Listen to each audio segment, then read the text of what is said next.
ಎಲ್ರಿಗೂ ನಮಸ್ಕಾರ. ಭಾಗ್ಯ ಅಡುಗೆ ಚಾನಲ್ಗೆ ಸ್ವಾಗತ. ಇವತ್ತಿನ ವಿಡಿಯೋದಲ್ಲಿ ಹೆಸರು ಕಾಳು ಮತ್ತು ಬೀನ್ಸನ್ನು ಸೇರಿಸಿ ಮಾಡುವಂತಹ ಬಸ್ಸಾರು ಹೇಗೆ ಮಾಡೋದು ಅಂತ ತೋರಿಸ್ಕೊಡ್ತಾ ಇದ್ದೀನಿ. ತುಂಬಾ ಚೆನ್ನಾಗಾಗುತ್ತೆ. ಇದು ಬಹಳ ಸುಲಭವಾಗಿ ಮಾಡ್ಕೋಬೋದು. ಒಟ್ಟಿಗೆ ಸಾಂಬಾರು ಮತ್ತು ಪಲ್ಯ ಎರಡೂ ರೆಡಿ ಆಗುತ್ತೆ. ನಾನಿಲ್ಲಿ 150 ಗ್ರಾಮಷ್ಟು ಹೆಸರು ಕಾಳನ್ನ ತೊಗೊಂಡಿದ್ದೀನಿ. ನೆನೆಸೇನೂ ಇಟ್ಕೊಂಡಿಲ್ಲ ನಾನು. ಹಾಗೆಯೇ ಹೆಸರು ಕಾಳನ್ನು ಉಪಯೋಗಿಸ್ತಾ ಇದ್ದೀನಿ. ಹಾಗೆಯೇ ಒಂದು 1/4 kg ಬೀನ್ಸ್ ತೊಗೊಂಡಿದ್ದೀನಿ. ಬೀನ್ಸ್ನ ಸಣ್ಣದಾಗಿ ಕಟ್ ಮಾಡಿ ಇಟ್ಕೋಬೇಕು. ಹೆಸರು ಕಾಳನ್ನ ಒಂದು ಕುಕ್ಕರ್ಗೆ ಹಾಕೋತಾ ಇದ್ದೀನಿ. ನಂತರ ಅದಕ್ಕೆ ಸಣ್ಣದಾಗಿ ಕಟ್ ಮಾಡಿರೋವಂಥ ಬೀನ್ಸನ್ನು ಚೆನ್ನಾಗಿ ತೊಳೆದ್ಬಿಟ್ಟು ಹಾಕ್ತಾಯಿದ್ದೀನಿ. ನೋಡಿ, ಈ ರೀತಿಯಾಗಿ ಕಟ್ ಮಾಡ್ಕೋಬೇಕು. ನಾವು ಪಲ್ಯಕ್ಕೆಲ್ಲ ಹೇಗೆ ಕಟ್ ಮಾಡ್ತೀವಿ ಹಾಗೆ. ಹೆಸರು ಕಾಳು ಬೀನ್ಸ್ಗಿಂತ ಸ್ವಲ್ಪ ಹೆಸರು ಕಾಳನ್ನು ಜಾಸ್ತಿ ಹಾಕೋಬೇಕಷ್ಟೇ. 1 ಕಪ್ ಬೀನ್ಸ್ ಹಾಕ್ಕೊಂಡ್ರೆ 1.5 ಇಂದ 2 ಕಪ್ಪಷ್ಟು ಹೆಸರು ಕಾಳು. ಇದು ಮುಳುಗೋಷ್ಟು ನೀರನ್ನು ಹಾಕ್ಕೋಬೇಕು, ಸುಮಾರು 1/4 ಲೀಟರಷ್ಟು. ಈಗ ಇದಕ್ಕೆ ಉಪ್ಪನ್ನು ಸೇರಿಸ್ತಾ ಇದ್ದೀನಿ. ಮುಚ್ಚಳವನ್ನು ಮುಚ್ಚಿ 2 ವಿಷಲ್ ಹಾಕ್ಸ್ಕೊಳ್ಳೋಣ. 2 ವಿಷಲ್ಗೆ ಚೆನ್ನಾಗಿ ಬೆಂದಿರುತ್ತೆ. ಅಷ್ಟರಲ್ಲಿ ನಾನಿಲ್ಲಿ ಮಸಾಲೆ ರುಬ್ಬೋದಕ್ಕೆ ಈರುಳ್ಳಿ, ಬೆಳ್ಳುಳ್ಳಿ, ಕೊತ್ತಂಬರಿ, ಸಾಂಬಾರು ಪೌಡರು ಹಾಗೆ ಹುಣಸೆಹಣ್ಣು ತೊಗೊಂಡಿದ್ದೀನಿ. ಒಂದು ನಿಂಬೆಹಣ್ಣಿನ ಗಾತ್ರದಷ್ಟು ಹುಣಸೆಹಣ್ಣನ್ನು ನೆನೆಸಿ ಇಡೋಣ. 1 ಗಡ್ಡೆ ಈರುಳ್ಳಿ ಮತ್ತು 1 ಬೆಳ್ಳುಳ್ಳಿಯನ್ನು ಇಟ್ಕೊಂಡಿದ್ದೀನಿ. 2 ಟೇಬಲ್ ಸ್ಪೂನಷ್ಟು ಸಾಂಬಾರು ಪೌಡರ್ನ ಇಟ್ಕೊಂಡಿದ್ದೀನಿ. ಈ ಹುಣಸೆಹಣ್ಣನ್ನು ಸೈಡ್ಗೆ ಎತ್ತಿಟ್ಟಿರೋಣ. ಹಾಗೆ ಈಗ ಈರುಳ್ಳಿ ಮತ್ತು ಬೆಳ್ಳುಳ್ಳಿಯನ್ನು ಸ್ವಲ್ಪ ಡ್ರೈ ರೋಸ್ಟ್ ಮಾಡ್ಕೋಬೇಕು, ಹುರ್ಕೋಬೇಕು. ಹಳ್ಳಿಗಳಲ್ಲಾದರೆ ಇದನ್ನು ಕೆಂಡದಲ್ಲಿ ಸುಟ್ಟುಬಿಟ್ಟು ಹಾಕೋತಾರೆ. ನಾವಿಲ್ಲಿ ಗ್ಯಾಸ್ ಒಲೆಯಲ್ಲಿ ಮಾಡ್ತಾ ಇರೋದ್ರಿಂದ ಡೈರೆಕ್ಟ್ ಗ್ಯಾಸಲ್ಲಿ ಸುಟ್ಟರೆ ಅದು ಆರೋಗ್ಯಕ್ಕೆ ಒಳ್ಳೆಯದಲ್ಲ. ಹಾಗಾಗಿ ನಾನು ಈ ರೀತಿ ಎಣ್ಣೆ ಏನು ಸೇರಿಸ್ದೆ ಈ ರೀತಿ ಹುರ್ಕೋಬೇಕು. ನೋಡಿ, ಸ್ವಲ್ಪ ಕೆಂಪಗಾದಮೇಲೆ ಇದನ್ನು ತೆಗೆದು ಒಂದು ಮಿಕ್ಸಿ ಜಾರ್ಗೆ ಹಾಕ್ತಾಯಿದ್ದೀನಿ. 1 ಈರುಳ್ಳಿ, 1 ಗಡ್ಡೆ ಬೆಳ್ಳುಳ್ಳಿ ಹಾಕಿದ್ದೀನಿ. 2 ಟೇಬಲ್ ಸ್ಪೂನಷ್ಟು ಸಾಂಬಾರು ಪೌಡರ್ ಹಾಕಿದ್ದೀನಿ. ಸ್ವಲ್ಪ ಕೊತ್ತಂಬರಿ. ನಂತರ ಇದಕ್ಕೆ ಹುಣಸೆಹಣ್ಣಿನ ರಸವನ್ನು ಸೇರಿಸ್ತಾ ಇದ್ದೀನಿ.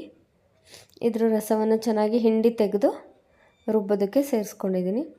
ಅಷ್ಟರಲ್ಲಿ 2 ವಿಷಲ್ಲಾಗಿ ಹೆಸರು ಕಾಳು ಮತ್ತು ಬೀನ್ಸು ಸರಿಯಾಗಿ ಬೆಂದಿರುತ್ತೆ. ನೋಡಿ, ಇವಾಗ ಕರೆಕ್ಟಾಗಿ ಬೆಂದಿದೆ ಇದು.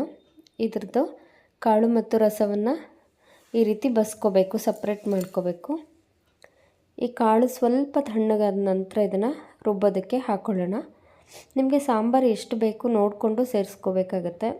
ನಾನಿಲ್ಲಿ ಸುಮಾರು 2 ಸೌಟಷ್ಟು ಕಾಳನ್ನು ರುಬ್ಬೋದಕ್ಕೆ ತೊಗೋತೀನಿ. ರಸ ಹಾಗೇ ಎತ್ತಿಟ್ಕೋಬೇಕು. ನೋಡಿ, ಈಗ ಸ್ವಲ್ಪ ತಣ್ಣಗಾಗಿದೆ ಇದು. ಮೊದಲೇ ಮಸಾಲೆಗೆ ರೆಡಿ ಮಾಡಿ ಇಟ್ಕೊಂಡಿದ್ವಲ್ವ ಮಿಕ್ಸಿ ಜಾರ್ಗೆ 2 ಸೌಟಷ್ಟು ಹೆಸರು ಕಾಳು ಬೀನ್ಸ್ನ ಸೇರಿಸ್ತಾ ಇದ್ದೀನಿ. ಈರುಳ್ಳಿ, ಬೆಳ್ಳುಳ್ಳಿ, ಕೊತ್ತಂಬರಿ, ಸಾಂಬಾರು ಪೌಡರು, ಹುಣಸೆ ರಸ ಮತ್ತು ಹೆಸರು ಕಾಳು ಬೀನ್ಸು ಇದಿಷ್ಟು ಹಾಕಿ ಇದನ್ನು ತುಂಬ ಸಣ್ಣದಾಗಿ ರುಬ್ಕೋಬೇಕು. ತರಿ ಇರಬಾರ್ದು, ತುಂಬಾ ಸಣ್ಣದಾಗಿ ಗಂಧದ ಥರ ಅಂತ ಹೇಳ್ತಾರಲ್ವ ಆ ರೀತಿ ರುಬ್ಕೋಬೇಕು. ರುಬ್ಬಿರೋದಾಗಿದೆ. ಇದನ್ನು ಸೈಡಿಗೆ ತೆಗೆದಿಟ್ಬಿಟ್ಟು ಸಾಂಬಾರು ಒಗ್ಗರಣೆಗೆ ಒಂದು ಪಾತ್ರೆನ ಬಿಸಿಗೆ ಇಟ್ಕೊಂಡಿದ್ದೀನಿ. ನಂತರ ಇದಕ್ಕೆ ಸ್ವಲ್ಪ ಎಣ್ಣೆನ ಸೇರಿಸ್ತಾ ಇದ್ದೀನಿ. 1 2ರಿಂದ 3 ಚಮಚ.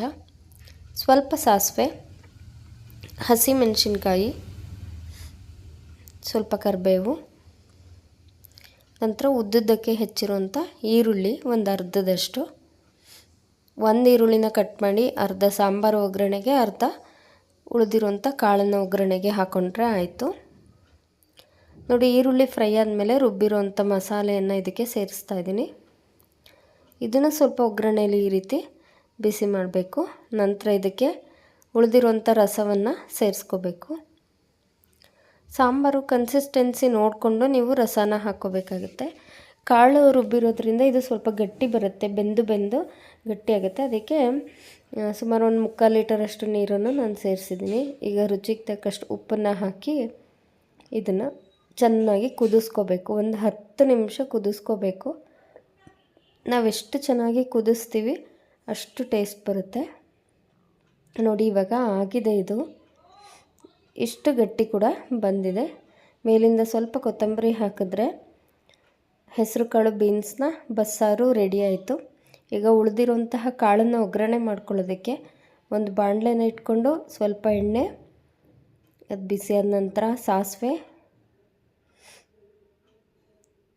ಹಸಿಮೆಣಸಿನ್ಕಾಯಿ ಸಣ್ಣದಾಗಿ ಕಟ್ ಮಾಡಿರೋದು, ಸ್ವಲ್ಪ ಕರಿಬೇವು, ಹಾಗೆ ಸಣ್ಣದಾಗಿ ಕಟ್ ಮಾಡಿರೋಂಥ ಈರುಳ್ಳಿ ಒಂದು ಅರ್ಧದಷ್ಟು, ಇದಿಷ್ಟನ್ನು ಫ್ರೈ ಮಾಡ್ಕೊಳ್ಳೋಣ.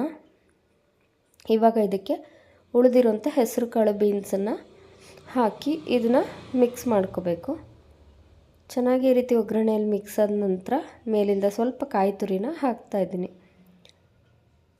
ಕಾಯಿ ತುರಿ ಹಾಕಿ ಮಿಕ್ಸ್ ಮಾಡ್ಕೋಬೇಕು. ನೀವು ಬೇಕಿದ್ದರೆ ಸ್ವಲ್ಪ ನಿಂಬೆ ರಸ ಕೂಡ ಸೇರಿಸ್ಕೋಬೋದು. ನೋಡಿ, ಈಗ ಪಲ್ಯ ಕೂಡ ರೆಡಿ ಆಯಿತು. ಬಸ್ಸಾರು ಪಲ್ಯ ರೆಡಿ ಆಯಿತು. ಮುದ್ದೆ ಜೊತೆಗೆ, ಅನ್ನದ ಜೊತೆಗೆ ತುಂಬ ಚೆನ್ನಾಗಿರುತ್ತೆ. ಟ್ರೈ ಮಾಡಿ ನೋಡಿ. ಇಷ್ಟ ಆದರೆ ಸಬ್ಸ್ಕ್ರೈಬ್ ಮಾಡಿ. Thank you.